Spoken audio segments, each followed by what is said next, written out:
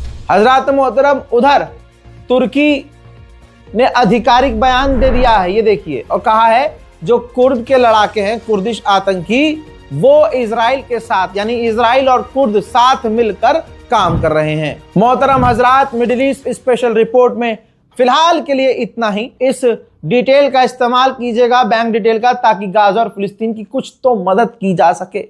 फिलहाल के लिए इस रिपोर्ट में इतना ही। रिपोर्ट को शेयर कीजिएगा। हमारे चैनल रजाग्राफी अनस्क्रिप्टेड को सब्सक्राइब कीजिए। नीचे लाल बटन आ रहा है, सब्सक्राइब लिखा हुआ है, उस पर क्लिक करना है। क्लिक करने के बाद वो नोटिफिकेशन ऑन करने के लिए बोलेगा, ऑल पर क्लिक करना है। इससे क्या होगा कि जैसे ही मैं कोई अपडेट दूंगा तुरंत आपके मोबाइल के ही स्क्रीन पर नोटिफिकेशन आ जाएगी और सबसे पहले आपको रिपोर्ट मिल जाएगी। ऐसा नहीं होगा कि अगर अभी मिसाइल गिरी है तो 6 घंटे के बाद आपको पता चल रहा है, नहीं। और अगर आप नोटिफिकेशन ऑन नहीं कर सकते तो हमारे चैनल को रिफ्रेश करते रहा करिए। तमाम अपडेट हम लगातार बार बार दे रहे हैं। फिलहाल की इस रिपोर्ट में इतना ही। वस्सलाम।